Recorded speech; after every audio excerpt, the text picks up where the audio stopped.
नमस्कार बच्चों, आज हम कक्षा 12 के इतिहास विषय के पाठ 9 शासक और इतिवृत्त इसके 18वें और अंतिम भाग को पढ़ने जा रहे हैं।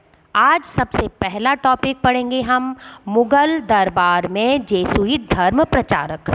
यूरोप को भारत के बारे में जो जानकारी देते थे उनमें थे जेसुइट धर्म प्रचारक, यात्री, व्यापारी और राजनयिक।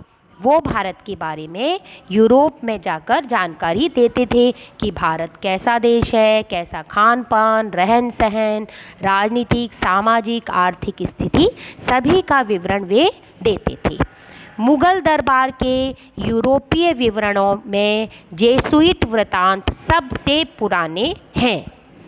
15वीं शताब्दी के अंत में भारत तक एक सीधे समुद्री मार्ग की ओर की खोज का अनुसरण करते हुए पुर्तगाली व्यापारियों ने तटीय नगरों में व्यापारिक केंद्रों का जाल स्थापित किया। तो इस प्रकार अंग्रेज तो आए ही थे और पुर्तगाली भी भारत के तटीय जो नगर थे, समुद्र तटीय नगर मतलब समुद्र के किनारे वाले जो नगर थे उनमें वहाँ पर आए और वहाँ पर वे व्यापार करने लगे। तो जो ये पुर्तगाली राजा थे वे भी सोसाइटी ऑफ जीसस जेसुइट है ना और के धर्म प्रचारकों की मदद से ईसाई धर्म के प्रचार प्रसार में रुचि रखता था। तो अंग्रेज तो रखते ही थे और जिन जिन स्थानों पर पुर्तगाली शासन था, पुर्तगाली मतलब जो व्यापारी थे वो व्यापार करते थे और थोड़ा बहुत उन्होंने भारत की राजनीतिक स्थिति पर अधिकार स्थापित करना भी शुरू कर दिया था। तो वे भी ईसाई धर्म के प्रचार प्रसार में इंटरेस्ट रखते थे, रुचि रखते थे। तो इस प्रकार पूरे भारतवर्ष में ईसाई धर्म का प्रचार प्रसार होना शुरू हो गया था। 16वीं शताब्दी के दौरान भारत आने वाले जेसुइट शिष्टमंडल व्यापार और साम्राज्य निर्माण की उनकी प्रक्रिया का हिस्सा थे। तो जो जेसुइट धर्म प्रचारक जब भारत आए तो वे व्यापार का भी एक हिस्सा थे और साम्राज्य जो भारत में वे बड़ा सा साम्राज्य स्थापित करना चाहते थे उसका भी एक बड़ा हिस्सा थे। अकबर ईसाई धर्म के विषय में जानने के बहुत उत्सुक थे। तो अकबर जो थे वो केवल ईसाई धर्म ही नहीं, वे सभी धर्म की बातों को जानने के इच्छुक थे। तो ईसाई धर्म के विषय में भी जानने के इच्छुक थे और क्योंकि ईसाई धर्म का बहुत प्रचार प्रसार ये जेसुइट शिष्टमंडल वाले कर रहे थे तो उसके बारे में जानकारी प्राप्त करने को वो बहुत उत्सुक था। उसने जेसुइट पादरियों को आमंत्रित करने के लिए दूत मंडल गोवा भेजे, क्योंकि गोवा में जो जेसुइट धर्म प्रचारक कार्य कर रहे थे और ईसाई धर्म का प्रचार कर रहे थे। तो अकबर ने उनको इनवाइट किया कि आएँ उनके दरबार में और जो है ईसाई धर्म के बारे में विस्तृत जानकारी उन्हें दे। तो इसीलिए पहला जेसुइट बच्चों ये जेसुइट है, ठीक है, और जेसुइट लिखा है। जेसुइट जो पहला जेसुइट शिष्टमंडल था वह फतेहपुर सीकरी में जो आया था, मुगल दरबार में आया था, वो आया था 1580 में और वह 2 वर्ष तक वहाँ पर रहा था। इन जेसुइट लोगों ने ईसाई धर्म के विषय में अकबर से बात की और इसके सद्गुणों के विषय में उलमा से उनका वाद विवाद हुआ। तो इस प्रकार जो उलमा थे, मुस्लिम धर्म के ज्ञाता वे और ईसाई धर्म के जो जेसुइट शिष्टमंडल के लोग थे, इनकी आपस में जो है अपने अपने धर्म को लेकर बातचीत हुई। लाहौर के मुगल दरबार में 2 और शिष्टमंडल 1591 और 1595 में भेजे गए। जेसुइट विवरण व्यक्तिगत प्रेक्षणों पर आधारित हैं और वे बादशाह के चरित्र और सोच पर गहरा प्रभाव डालते हैं। तो तो जो जेसुइट लोगों ने जो प्रचार किया, ये शिष्टमंडल ने जो प्रचार प्रसार किया, तो बादशाह की सोच पर उसने गहरा प्रभाव डाला। सार्वजनिक सभाओं में जेसुइट लोगों को अकबर के शासन के काफ़ी नज़दीक स्थान दिया जाता था। जैसे कि आपको बताया था कि जो शासक है वो शासक के जितना नज़दीक कोई भी व्यक्ति होता था, उसकी जो सीट होती थी, उसकी जो चेयर लगी होती थी, वो शासक के जो चेयर होती थी उसके नज़दीक होती थी, है ना, शासक के सिंहासन के नज़दीक होती थी। तो इसीलिए जो जेसुइट लोग थे उनका अकबर के नज़दीक ही स्थान दिया जाता था, उन्हें बैठने के लिए स्थान दिया जाता था। तो इसका मतलब वो बहुत महत्व के जो है व्यक्ति थे, महत्वपूर्ण उनको स्थान दिया गया था दरबार में, इसीलिए वह उनके साथ अभियानों में जाते थे, है ना।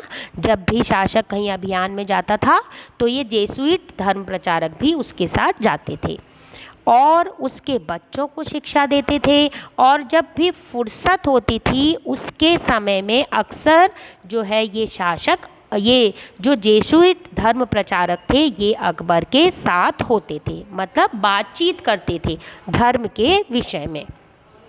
जेसुइट विवरण मुगल काल के राज्य अधिकारियों और सामान्य जनजीवन के बारे में फारसी इतिहासों में दी गई सूचना की पुष्टि करते हैं। तो इस प्रकार जेसुइट जो विवरण हैं उनमें जो बातें की गई हैं वो जो है उस समय के इतिहास के बारे में उन्होंने विस्तृत जानकारी दी, है ना। और तो इस प्रकार हमें यह भी जानकारी के इतिहास को जानने के स्रोत हैं। आगे अगला टॉपिक है बच्चों, अंतिम टॉपिक इस पाठ का, औपचारिक धर्म पर प्रश्न उठाना। जेसुइट शिष्टमंडल के सदस्यों के प्रति अकबर ने जो उच्च आदर्श प्रदर्शित किया उससे वे बहुत प्रभावित हुए। तो क्योंकि अकबर ने उनका बहुत सम्मान किया, मुझे ऊंचा स्थान दिया, उनकी बातों को ध्यानपूर्वक सुना, तो जितने भी जेसुइट मंडल के जेसुइट शिष्टमंडल के सदस्य थे, ईसाई धर्म प्रचारक थे, उन्होंने जो है उन लोगों को अकबर ने बहुत प्रभावित किया, है ना। और वे अकबर की तरफ आकर्षित हुए और अकबर की बातों से बहुत प्रभावित हुए। अकबर के जो व्यवहार है उससे वे प्रभावित हुए।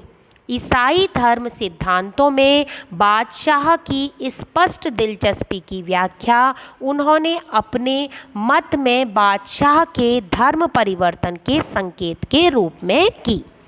तो उन्होंने यह बात कही कि जो ईसाई धर्म है उसके प्रति जो अकबर का झुकाव बहुत ज़्यादा है, तो ऐसा लगता है कि बादशाह शीघ्र ही ईसाई धर्म ग्रहण कर लेंगे, ऐसा उन्होंने संकेत दिया। अपने जो पुस्तकें उन्होंने दी, अपने जो विवरण उन्होंने यूरोप में जाके दिए, उसमें इसे पश्चिमी यूरोप में हावी धार्मिक असहिष्णुता के माहौल के प्रकाश में समझा जा सकता था, है ना।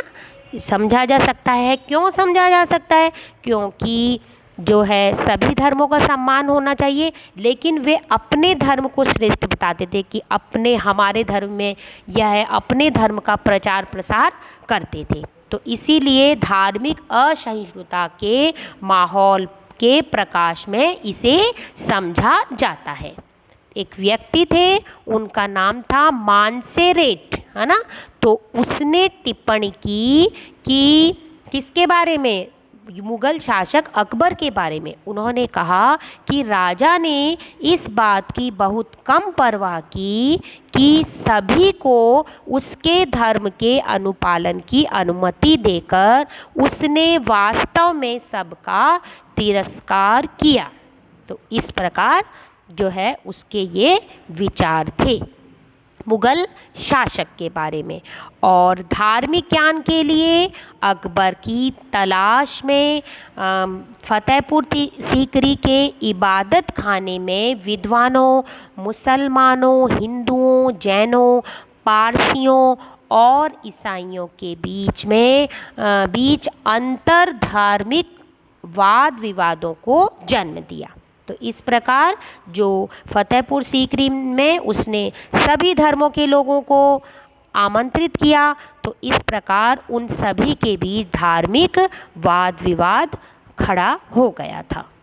तो अकबर के धार्मिक विचार विभिन्न धर्मों संप्रदायों के विद्वानों से प्रश्न पूछने और उनके धर्म सिद्धांतों के बारे में जानकारी इकट्ठा करने से परिपक्व हुए। धीरे धीरे धर्मों को समझने की रूढ़िवादी तरीकों से दूर प्रकाश और सूर्य पर केंद्रित देवीय उपासना के स्वकल्पित विभिन्न दर्शनग्राही रूप की ओर बढ़ा। तो इस प्रकार जो है यह धर्म जो है रूढ़िवादी तरीकों, जिस प्रकार आपको बताया था कि सूर्य से दैवीय प्रकाश उन्हें प्राप्त हुआ है और वो पीढ़ी दर पीढ़ी स्थानांतरित हुआ है, वही है ना। विभिन्न दर्शनग्राही रूप में वह आगे बढ़ा, जैसा कि पहले बताया गया था पिछले भागों में आपको विस्तार से, वही है ये। अकबर और अबुल फजल ने प्रकाश के दर्शन का सृजन किया और राजा की छवि और राज्य की विचारधारा को आकार देने में इसका प्रयोग किया। वही है कि भाई उन्होंने ईश्वर से जो प्रकाश मिला वह पीढ़ी दर पीढ़ी स्थानांतरित हो गया। तो राजा की छवि एक देवीय छवि थी और जो है ईश्वर से उसे जो है शक्तियाँ मिली थी। इसी प्रकार ईश्वरीय जो शक्तियाँ हैं वही विचारधारा जो है राज्य में प्रवाहित हो रही थी, ऐसा उन्होंने बताया था। आपको याद हो अनालकुआ एक जो रानी थी उसी वही है, ये विस्तार से उसके बारे में बताया था, जो पीढ़ी दर पीढ़ी उनका प्रकाश वंशानुगत रूप में प्रत्येक राजा पर जो है उसकी छाप प्रवाहित हुई है। इसमें रूप से प्रेरित व्यक्ति का अपने लोगों पर सर्वोच्च प्रभुत्व तथा अपने शत्रु पर पूर्ण नियंत्रण होता है ना। अब जो है इससे क्या होता है, जो दैवीय प्रकाश जिस पर होता है वो सर्वोच्च प्रभुत्व वाला होता है, सभी पर अधिकार करने वाला होता है, अधिकार स्थापित कर सकता है वह, और जितने भी शत्रु हैं उस पर पूरी तरह वह नियंत्रण स्थापित कर सकता है। तो वो सर्वे सर्वा होता है, ऐसा उन्होंने प्रदर्शित किया। बच्चों गृह कार्य देख लेते हैं। आज का गृह कार्य है, आज जो मैंने आपको पढ़ाया उसमें से आपको अतिरिक्त प्रश्न बनाने हैं और उनके उत्तर भी लिखने हैं, और साथ में आपको लिखना है मुगल दरबार में जेसुइट धर्म प्रचारकों का स्थान स्पष्ट कीजिए, है ना। उसको आपको विस्तार से लिखना है। जेसुइट धर्म प्रचारकों के बारे में जो आपको समझाया वो अपने शब्दों में आप लिखेंगे। तो बच्चों यह पाठ समाप्त हुआ, अगले पाठ में फिर मिलेंगे। धन्यवाद।